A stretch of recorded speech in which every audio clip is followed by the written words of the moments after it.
the scene in the boxing office where he goes and asks for money. Yeah. I actually cried while we were filming that scene. You really, really felt, you Jim Braddock, just, you know, it's such, a prideful man. It's such a um, depressing moment in his life and a desperate moment in his life. And the way Russell was acted in that scene made you feel like you weren't on a location and that you weren't having lights and movie cameras. And, I just felt like I was in the commission, the boxing commission's office there and felt, wow, there's a man who's so desperate to feed his kids.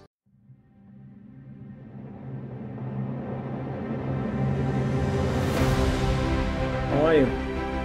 I'm doing great, and you? Yeah, yeah, good, good. I actually taught a master class with the AC yesterday. Awesome. I was How'd that go? exhausted at the end of the night. It How was long actually was it? harder than being on a shoot day. It was like, from 9 to 5. Yeah, Um, that is long. Teaching is an art itself. That yeah, I have a renewed respect now for all my teachers throughout the years. yeah, no, that's good. That's awesome. So, Yeah. just to passing on all the knowledge and torch to the next generation. That's amazing. Yeah, yeah, it's nice to inspire the next generation. I'm also on the industry council at a inner city high school in downtown Los Angeles called Roy Boyle. Uh, George Clooney and Grant Heslov helped set up a film department in a high school, Hmm. uh, an inner city high school, to try to introduce kids into the film industry because, it's so hard to get exposure to it. And so it's nice. It's me and a lot of other, on the ground professionals getting involved in school and trying to inspire these kids and make introductions to them and for them. And it's fun. It's fun sort of seeing kids going, oh wow, I actually, I have this dream about that, but I can actually obtain it. And that's pretty amazing that you could do that. And it's also kind of interesting with them is that I I relate to them and they relate to me because I came from an immigrant background. My parents immigrated to the United States. My first language was an Italian dialect. I grew up in an immigrant community, and here I am. I had learning disabilities in school, always had a little difficulty and all that, and here I am. Um, there in front of them talking about, you know, my journey and how I followed a dream and it's possible. So it's kind of nice to see the kids light up like that and That's realize, amazing. like, oh wow, I could do this with my life too. Yeah, it certainly helps, and it's amazing to see. Obviously, I don't know the ins and outs of your childhood, but just hearing from what you just mentioned, to come to where you are. I mean, for me, all the work that you have done is as incredible as it is. But I think one thing that really resonated with me, which was really recent, and I emailed you about it, the video that for Sony Burano that you shot with Oh yes. Ben Affleck in the car. I don't know what was it about it that it just kind of hit me so much. I have no idea why, but it Oh, was interesting. just so interesting because maybe because you were in front of the camera and it was like a BTS. I don't know, but it was just the fact that you're sitting in the car driving around and like, oh, okay, this is really cool. It's just, and I know your background, I know your films, but it just hit me at a different level. Which brings me to what we're going to talk about today, Cinderella Man. Um, I saw it when it came out, didn't understand much of it as I understood it now. And being a family man, being a father, being a husband, and all those little struggles that you go through, man, did it hit home. What an incredible piece of film. And just done so well from lighting to performances to editing. And Russell Crowe looks like skinniest I've ever seen him. And thank you. I just literally just finished watching it. It's also an interesting topic too because I really relate to it, coming from an immigrant family and a struggle to sort of make a better life and how Mm. things were tight growing up and how tight knit our family was and how important family is and how hard my parents worked um, to instill family values and keep the family together. So Cinderella Man resonates to me in many different ways. I've heard stories of my family that, my parents were in Italy during World War II in a small town in southern Italy. They had no food and how they got by and how they struggled and there was no money and, they sort of worked to sort of keep themselves alive and got themselves to America and change their lives. And Cinderella Man's going to really relates to me in that way as well, because it's Jim Braddock's struggle to Mm. keep his family and to come out of the poverty and the depression at the time. So it's kind of a little parallel there. Yeah, no, So I that's that's that another reason why the film resonates so much for me and is one of my I've said this I think the last time is that Cinderella Man and Frost Nixon are my two favorite films I've done because there's such a personal part of yourself that's really in them or relates to them and Cinderella Man is very special in that way. We're about to do a remix, a new color remix of it. oh, Yeah, so a lot of the studios are taking older films and they're sort of yeah. updating them. I had done that for Changing Lanes. We did a 6K transfer. So we're about to do that with Cinderella Man as well, for That Universal. that's amazing. Is that supposed to come out later this year or you don't know yet? I don't know if they're going to re-release it. They won't re-release it in the theaters. I don't think, but I think it, might be a big push on streamers. I'm not Theaters. sure. I have to actually ask Ron that question. It is 20 years. It's 20 years. I can't believe it's 20 years. Wow. Yeah. Wow. That is kind of crazy because I remember Really. watching it in theaters. I remember watching it in theaters. We shot that in Toronto, in your hometown. Yeah, yeah, and I saw it. So I don't know how much you explored Toronto at the time where the Toronto Maple Leaf Gardens was, which is College Hmm. and Yonge. If you Yeah. go north on Yonge, just before Yonge and Bloor, there used to be a movie theater there called Uptown. It was Uh, probably the biggest movie theater in Canada. It had like three screens, two in the basement and one at the top, really? which probably had like 2,000, 2,500 people. Like it was huge. And I remember watching it there. Oh, All obviously all of that stuff has completely been changed now in the last 20 years, mhm. Yeah, of course. was it aside from Maple Leaf Gardens, what else? I felt a lot of like residential area and stuff. It felt to me it was Toronto area, but you tell me. I mean, was it more than that, just the Maple Leaf Gardens, or was it more, or was it just that in terms No, of? it's the Maple Leaf Gardens. The basement apartment was a set. Paul Giamatti's apartment was a set, and the relief office was a set. So if Hmm. you think about it, there's basically four sets in the film. It's the three that I just mentioned and the Maple Leaf Center for Madison Square Garden and the other boxing venues. We shot the street where he kind of comes out of in the morning to go to the docks and he comes out of the sort of yard and somebody's sort of sleeping in a car and he walks down the street. I think that was Queen Street South. Um, Okay. and we started took over two blocks and Win Thomas, amazing art production designer, designed New Jersey, Bergen, 1930s at on the streets there. And the butcher shop they returned the salami in, that's a real location. The docks are a location. We did go to Hamilton, I think, Mm-hmm. for the shipping and unloading of the ship, working on the docks. But the main gate area of the docks was that location. The boxing commission office was a location. The boxing commissioner's office was a set. I think that was a set. Yeah, so that Okay. might have made sense. But we really incorporated a lot. The back of their apartment outside the courtyard area, that was, I don't know if that was off of Queen Street South. Again, I can't quite remember. It was 20 years ago.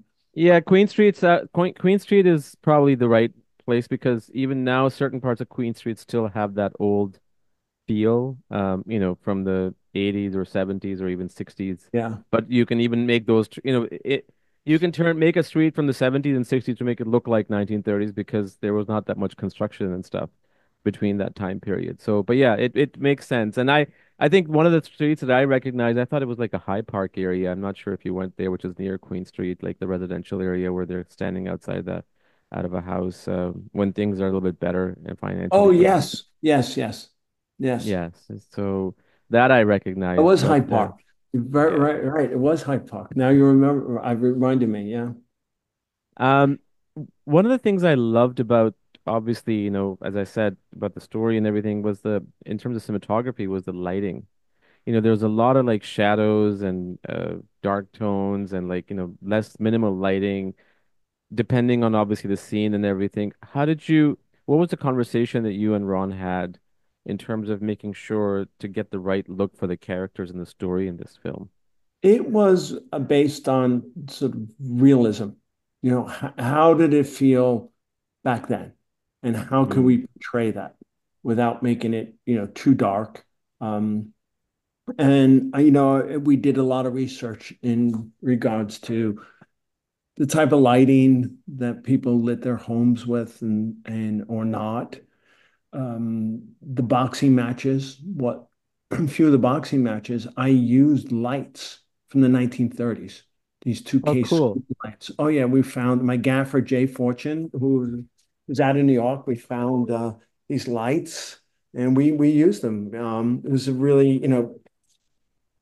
important to try to keep that historical value and bring it to film and use some of the technology that was used then. The interior of that apartment, I lit it mostly with practicals and some very little lighting, and they used these sort of batten strips. Mm-hmm. So we sort of took a piece of wood and we put sockets on them, and then mushroom light bulbs that were actually touching each other. So it kind of created like a soft light, and it sort of hid them in places. And when they lost electricity, and I just had them lit by the candlelight, and I just used one of those little strips to like accentuate it. And Ron's like, sounds too dark. Is it too dark? Because you have video taps attached to film cameras. It's not like digital cameras where you can actually see what the image is. And Mm-hmm. so a director really has to rely on the cinematographer to really understand the chemistry. Can you hold on one second? I gotta close this door. There's some Yeah, yeah, people no here. problem. No problem. Sorry.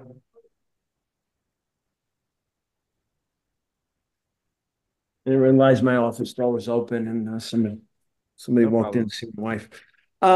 So, directors really had to rly on the cinematographer's understanding of the chemistry of film. And when you say something's dark, you better be really sure that there's an exposure there and that it's not too dark.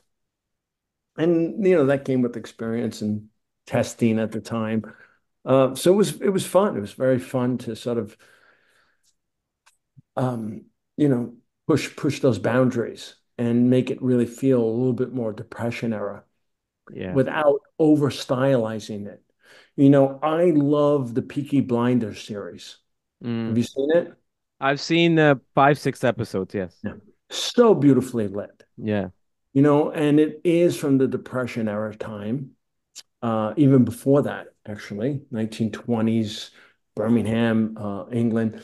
And, the lighting is a little bit more up from that, even though there wasn't that much lighting back then. The faces are really lit nice. The lighting is just beautiful, stunning. I commend the cinematographers on Peaky. I think it's just brilliant.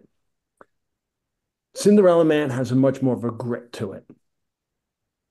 And it was intentional not to get too stylized with it. because subconsciously wanted the audience to really feel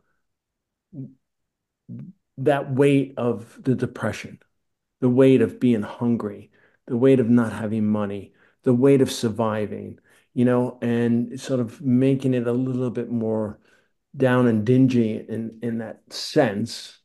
I think subconsciously helped to take the audience on that journey. Yeah. I think for me, there's a scene with Paul Giamatti who, when he comes and offers um, Jim, Russell Crowe's character, the $150. And you know how he says, Jim says, Russell Crowe says that for $150, I'll even fight your grandma, right? And they have this little laughter, and then all of a sudden you see Russell's character just literally, his facial expression changes from laugh to tears, and he gives him a hug. That I think uh, speaks a lot of volume to audiences. It did to me because, sometimes we all have been through certain aspects in our life with things that are challenging. It's just part of life.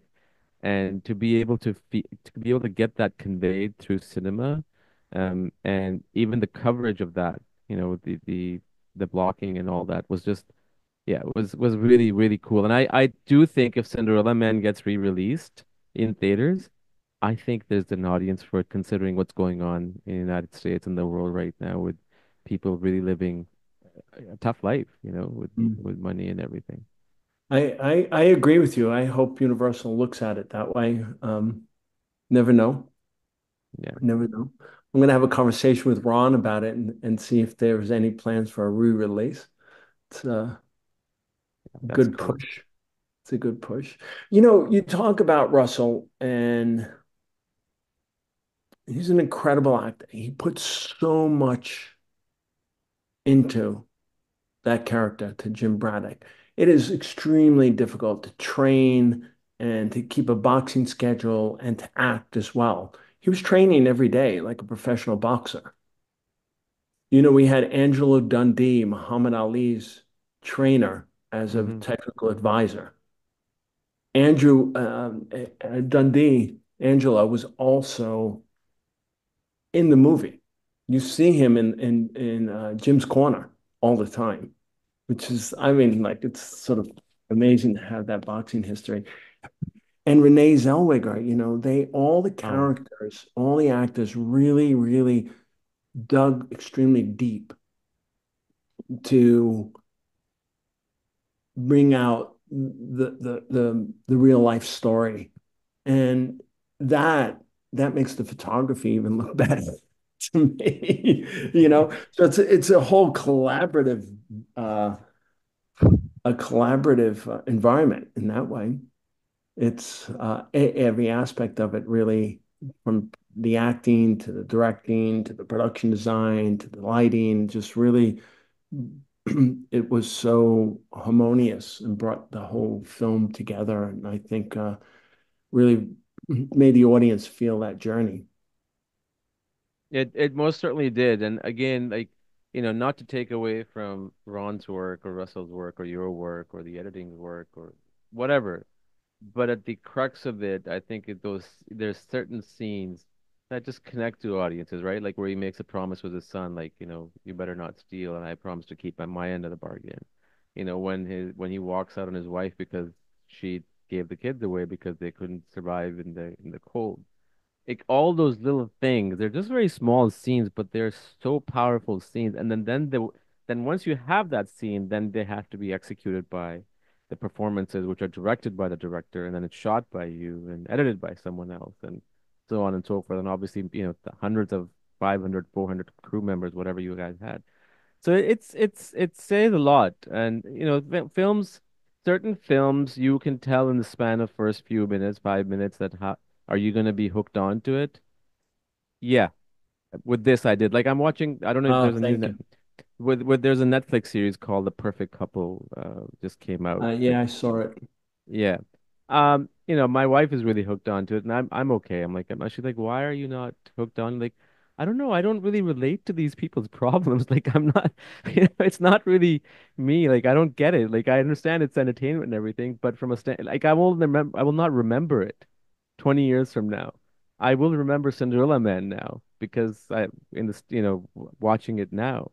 So it's just about those timeless things and how they're executed. And I loved Cinderella Man. I'm so glad that I saw it this morning because I wanted to have it fresh in my mind while I was talking to you. But yeah, just an incredible film. Certainly up on my list now. Like, it probably wasn't before, but now it Oh, thank you. That makes me very happy. is. Makes me very happy. It was not only the lighting, but it's also the camera work. Yeah, And that I really wanted the audience to feel what Jim Braddock was feeling. And Ron and I had a lot of conversations about it beforehand. And even before we started prep on the movie here in Los Angeles, I was like, look, I'll get in the ring with the boxers. And Ron's like, how are you going to do that and not get hit or hurt the actors? And the actors are going to get hurt because the camera's going to be there. And I said, well, let's do a test. And we went to a boxing gym in the Valley. We organized a test. The production organized this test. And I we had a choreographer, a boxing choreographer, stunt choreographer, and we just set up a little scenario between the two boxers. And I got in the ring with a small video camera, and I showed Ron how I can move around. I understood the boxing, and especially because you're making a movie, it's not like you're in a boxing ring with real boxers because you're moving in different. When you're, choreographing it, you're moving in yeah, certain directions. It's like a dance. of course. Two steps you're on this side, four steps you're on this side. You're going to turn around here. So I really learned and understood what the boxing matches were, and we decided where and how we were going to place that camera. And I got in the ring all the time with an Arri 35 with Cook lenses and film camera, and I was in with the boxers. Not once did any of the boxes hit us, or did we hit the boxer or have any accidents? It That's was amazing. it And was it was really wonderful in that way. and that's I'm so glad you brought that up because that was something I was gonna talk about later on. But the whole choreography, it's like a dance sequence. And I know like when, no matter how many times you prepare for a scene or a bunch of shots like that, because even if you prepare like you're going to move this way and that way, there's always those natural instincts that come over, and sometimes you go off script, right, in terms of movement. But to be able to synchronize that as a camera operator, cameraman, cinematographer with that move, it's not an easy thing to do, and making sure that you're trying to capture the emotions, but also making sure that you don't get hit or the camera equipment doesn't get hit or they don't Hmm. get hurt. So yeah, and that really immerses you in. I mean, Cinderella Man is kind of like how Rocky was, but in a different way. Yeah, Um, and you really brought that in, like the whole ring sequence. Imagine just shooting it outside of the ring, like nobody would care.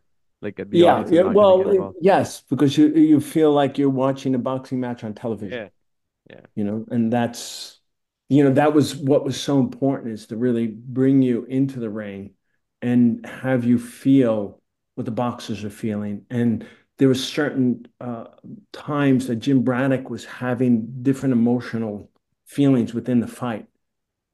And I use different camera techniques or different cameras and lenses to sort of help portray that. And by bringing the camera in the ring and using those different cameras, I it's really, there. There's one moment where I slightly take the lens off the camera mount and push it back in, and the editor just uses that last moment of it coming in and kind of makes the frame sort of jiggle a little. And you realize that Jim Braddock's head's a little rattled at that moment because he gotten hit. So visually we helped to tell what happened that's to the character with the little sort of, Ron's like, what are you gonna do? Sal, what are you doing? You taking the lens off the camera? What? How's that gonna look? I'm like, I think it's gonna be good. Let's try it, Ron. Let's see how it goes. And he's like, oh, wow, yeah, yeah, I like that. That's great. That's great. Let's do that again. Um, I love when Ron gets really excited. You know, it's a great collaborative relationship, and when he gets excited, oh, okay, I just did something really good, and I feel good about it, and it made him feel good about it, and then you see it on the big screen, and you're like, wow. It's great. That worked out fine. Yeah, I can totally imagine that. Can you remember a scene? I mean, you mentioned earlier that you know how it's like your story, immigrant story, and all that. Do you remember a scene when you were filming it? You know, obviously you are trying to make sure everything is in focus, the frame is right, everything is in sync, but something that really hit you emotionally that you related to in some capacity, and it, you know, almost took you out of that zone. Um, there was one moment when Jim Braddock one morning is going to the docks, Mm. and I we did a steady cam shot, and I'll never forget we shot off a 65 millimeter. We were really close to him walking down the street, and the emotion in his eyes started to weigh on me. And then that kind of buttoned, it didn't button it at that time, the scene, but just the emotion did with, sorry about the phone, It's okay. with um, the scene in the boxing office where he goes and asks for money. Yeah. I actually cried while we were filming that scene.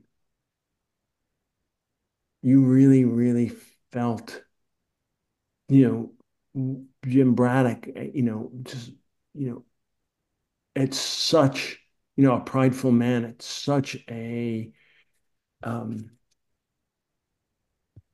depressing moment in his life and a desperate moment in his life.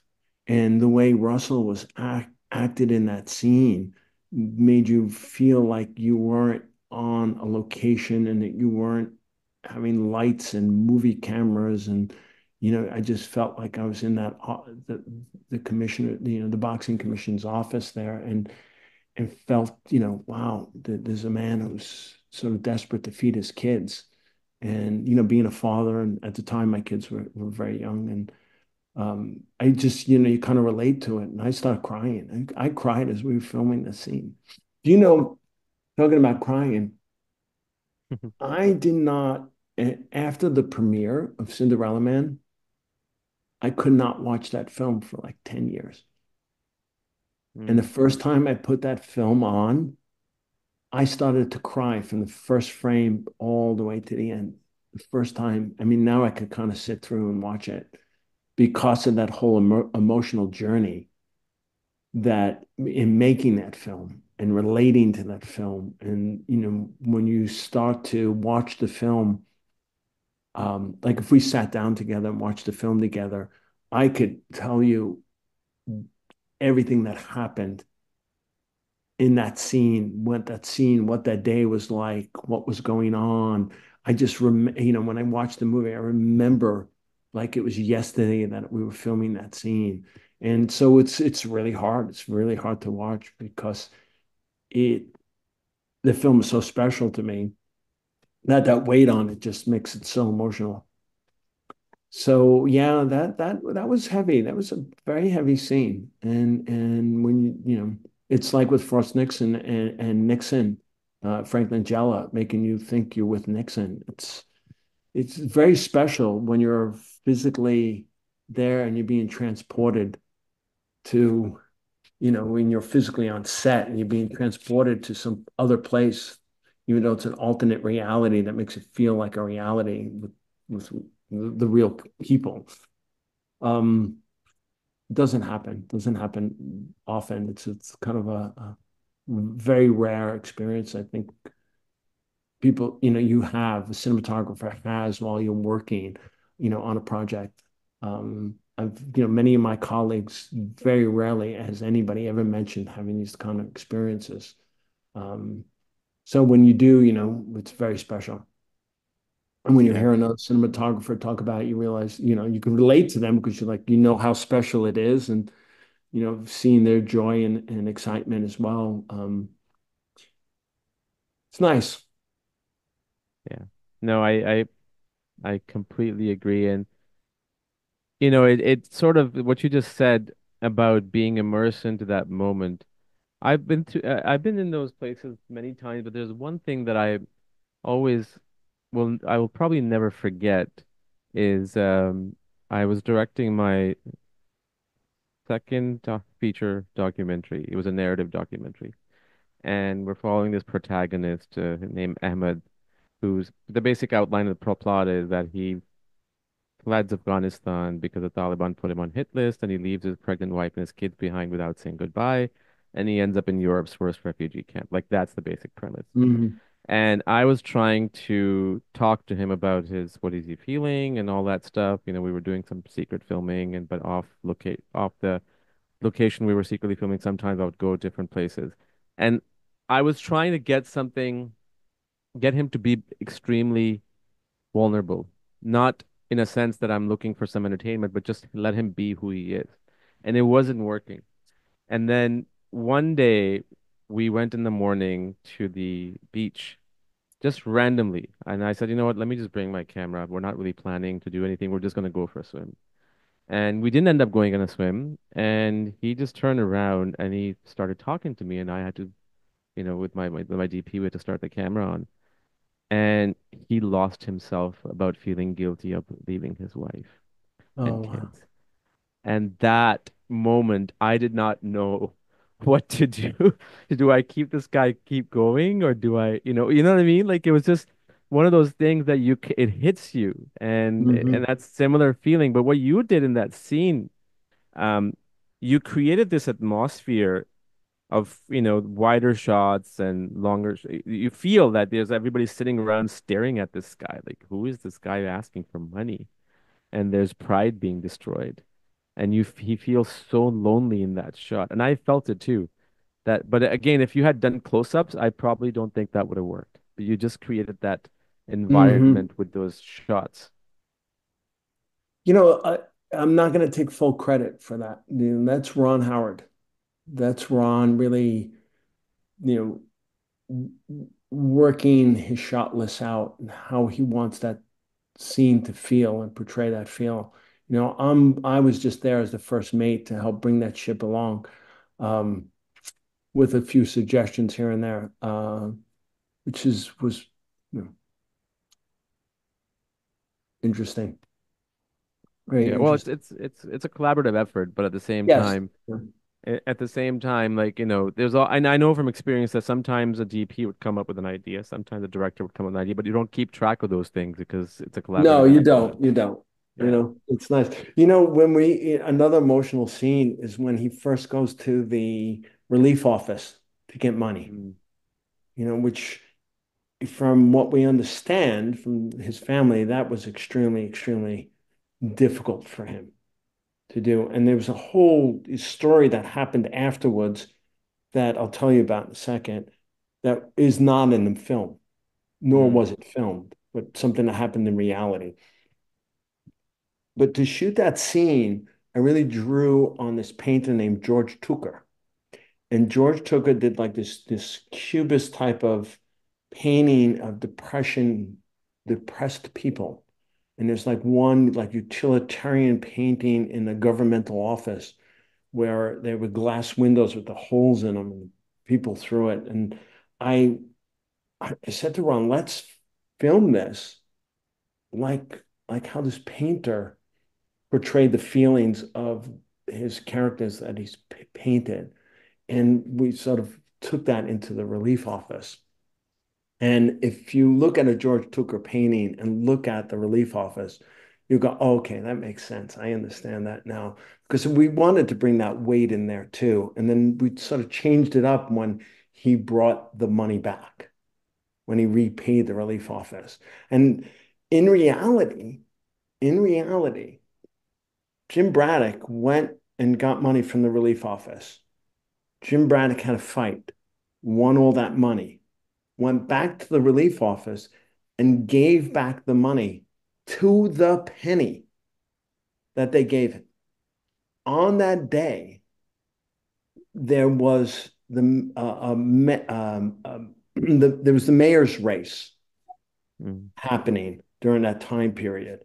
And on that day happened to be the challenger to the incumbent mayor at the relief office and sees Jim Braddock there. Does not know Jim Braddock was returning money to the relief office.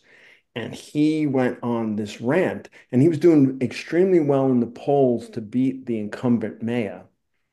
And he went on a rant about how here's this boxer who won all this money last night and is here taking money from the relief office, and Oh, how, wow.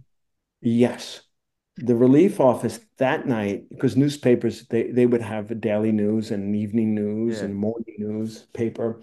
That night, they printed a rebuttal with the return receipt of Jim Braddock returning the money to the relief office.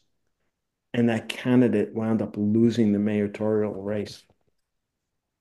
Isn't that Wow. crazy? And then like what's so I know you go, wow, what's so amazing is that we do a film and we're painstakingly trying to be extremely accurate about somebody's life. And we, down to the penny that he borrows until the penny that he returns.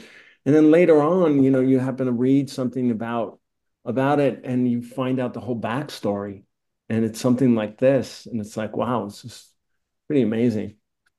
That is one crazy story, and that deserves a film on its own, to be I know, honest. right? Right? Isn't that like unbelievable? So Jim, Wow. like, the other great thing is that Jim Braddock really helped to lift the spirits of all, not just him and his family, but his whole community.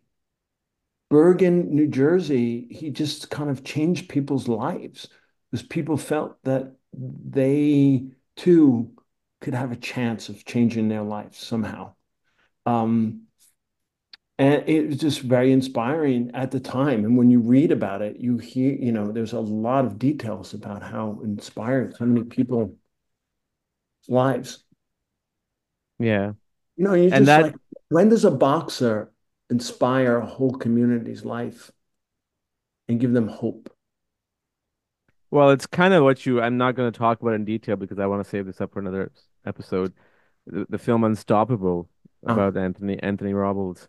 That's sort of the way you kind of wrap that film out, which is what I really liked, and I don't want to give it away, is the same thing, that how a community is affected by that. Like how the next set of, people who would want to do something similar or something different, but to be inspired.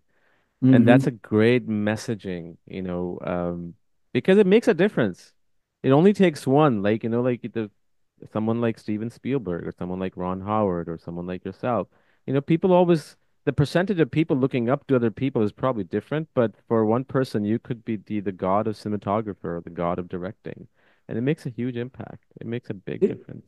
it does. It really does. And that's why I like being involved with that high school, Bell High School, to inspire young people, give people hope and letting them know the ability that they could change their lives or follow a dream and and make it a reality. It's not it's I think you know not to get into politics, but we are sort of having a rough time here in the United States, and I think it's time that people sort of really inspire other people and help people to sort of better themselves and move on and be better citizens in society. And I think we do that in film on a whole different level. And it's just nice when somebody comes up to you and says, "Hey, I saw that movie and it sort of made me feel like this, or changed my life," or you know um, how you just we started the conversation, how you really related to it, and inside I'm smiling as you're telling me that because I was just like, "Wow, I touched you." Yeah, it makes You're 3,000 miles away, and what our work has done has touched you, and it's great. It's a nice feeling. Well, it's not just that it touched me or many others, it touched me over time. It's been 20 years and it's still Mm, timeless. That's what's so great about it. yes. That it's still, Mm. and it will be relatable in about 100 years too. And Oh, that's great. that's I hope so. right, right. I hope so. Because it's about people. And I Yeah. find that nowadays, there's a lot of movies that are coming out. Again, I understand, you have to highlight politics and all that stuff. The stuff that I've done mainly has been about social and political stuff. But I think more movies like Unstoppable, Cinderella Man, Minority Report, like stuff like that needs to be more made more because we're so much polarized, not in the United States, only in Canada as well. It's Yeah. just that everybody has these political views. Okay, that's amazing. But honestly, if you had two people who had so extreme opposing views and they didn't talk about those views and they talked about their family, you'll find so much in common and difference. Like that's, I I know, just feel right? those movies are missing, and I need those movies to come out again because I think everybody's craving for it. I think they are, and once one film comes out, and Yeah. hopefully Unstoppable will be that movie, then if it does really well, then the studios will start to like think about, oh, Yeah. let's bring more of that back to cinema. Yeah, I I mean, can't wait for cinema, that. it's interesting because it's like a roller coaster. It's always up and down, and there's incredible ups and then it shifts and it's down. And you think about design's like that too. You know, we had beautifully designed cars at some point, and then from the 70s into the 80s, they got really ugly over time. And then it started to change again. And I'm not relating film to cars, but I'm just sort of using it as a metaphor how fashion like that too. Sometimes it's like really incredible. And then there's other times you're like, how could people, after you've gone through a phase, you're like, how the hell did people wear that? Yeah. But I think So it that's like that in cinema too. it is about complicity, right? In a sense that people become complacent. So when you make a new invention or a new film or a new fashion, like okay, you put your heart and soul into it, but after 3, 4, 5, 6 years, it's like, okay, you know what? I don't feel that anymore. So then you're trying to find new way. Then you're making a buck. Then when the Yeah. buck starts going down, then you have to reinvent yourself. And I think that's a circle of life. That's just how it Yeah, is. yeah, it is. It is. Yeah, yeah. Uh, just to sort of wrap it up with Cinderella Man, as we talked about challenging shot from an emotional standpoint. You talked about shooting in the boxing ring, and we talked about lighting. Anything else that you can, one element of the entire production that you can remember where it was Well, like, how we're gonna y- do this? what was interesting, well, how we were going to do this, well, the boxing was a big challenge in that sense.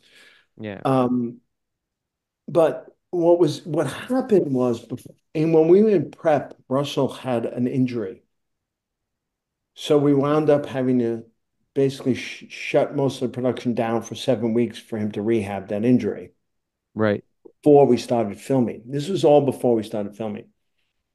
And we had the apartment set built already on our stage, and our offices happened to be in this studio we were filming in had offices above the stages.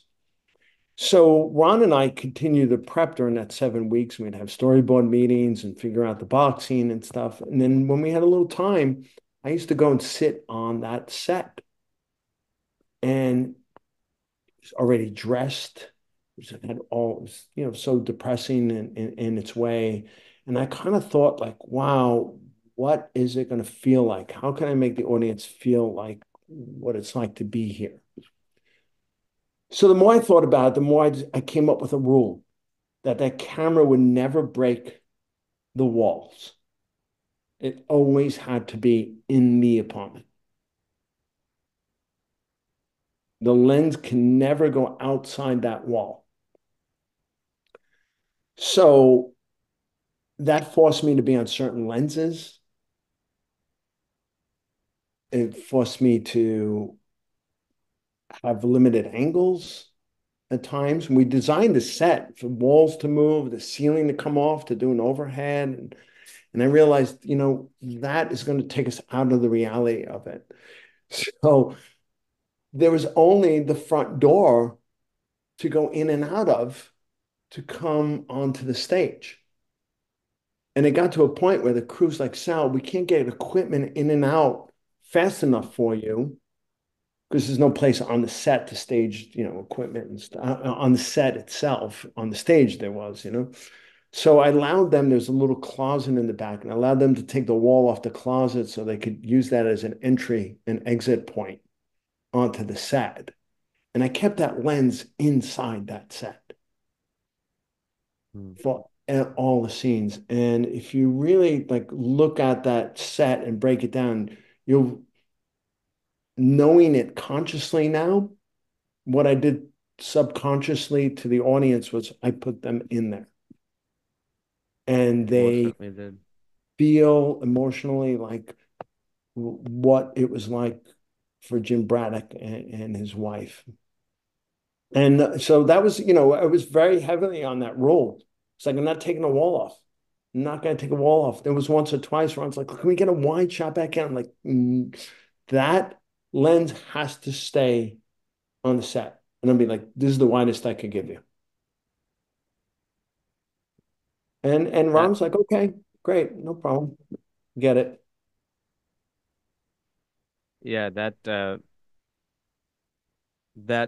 feel that I got of being in Jim's room with him happened because I could even figure out like the way your team, I should say, you guys did that entire apartment was the way you guys did the entire apartment was I knew where what was. I knew where the kids' bed was. I knew where the refrigerator was. I knew where the Mhm. door was, and you wanted to show, like you said, I think that was a great choice by you because to be able to not go on a wider, because then you're giving them more space to live in, and that's not gonna hit the audience the same way as if like, medium to tight space as you did, probably on 50 or 35.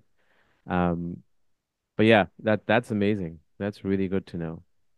That's really I cool. think I think in there the only lenses we wound up using is 25, 27. 28? No, no, 27. There's no 28. I was using Cook S4, so Okay. I don't know if it might have been, I don't know if I had the 35 at the time, 32 or 40, 50, 65, and maybe once I went on 100, but that was it. I just stayed in that sort of range there, on the just a lot wider end to the mid size there. Great So, choice. So then I'm so glad you're talking in this much detail because people who are not even in the film business or just average moviegoers, like they need to understand that, even selection of lens makes a huge difference in terms of what you're trying to convey through your characters. And yeah, it's amazing. Yeah, I loved his apartment scenes because again, it goes back to the relatability thing. Like, because we all have homes, we all have kitchens, we all have beds that we sleep in and we eat in dining wise and everything. So yeah, but look, listen, we can go on and on. I love Cinderella Man. Even though I saw it today, I'm making sure that I sit down with my family this weekend and we watch it oh, thank because you. Fantastic. because because kids need to understand too that life is not as simple as they think it is, and it's a constant reminder for us too when we go kind of a little bit off the side, trying to be ungrateful about what we have, that we're far better than millions, if not billions, of people. Yes, very true. Very true. Great. Thank, th- Fantastic. Anything you want to add at the end before we wrap up? Uh, Other than, it just was a very special movie to me, and I feel that,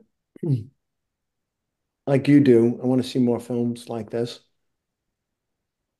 I, I hope we do. I hope we do. And Amazing. I look forward to seeing how well Unstoppable does. It's going to be in the box office for 2 weeks in December, and then it'll be on streaming on Amazon. The studio's really excited about it. So a big push behind publicity for it. I keep getting emails every day, an interview here or there for it. So I'm excited. I'm excited, and hopefully it's going to change some people's lives. Um, it's again, not often that cinema does, and when it does, it's very special. So I'm hoping it's going to have that effect. I think it will. And a TIFF normally, ever since American Beauty was launched at TIFF, it has become like a setting ground for the Oscars. And the film itself is very good too, not just because it premiered at TIFF. Uh, and I feel that it is going to have it's going to make an impact not just in terms of people's lives, but also obviously the awards and everything, which obviously will make an impact in people's lives because it's going to get more publicity. But it's a great story. I didn't know about the story. Um, I was blown away by everybody's performances, and the way you shot it, which again we can chat about in on the next episode. We do this. Yeah, totally love that movie. And watching Cinderella Man and that Unstoppable in a span of a week by the same DP means special, and they're both great movies. Thank you so much. Really appreciate it. Always love talking to you. Likewise, we'll be in touch then. All right. Have a good day. You too. Take care.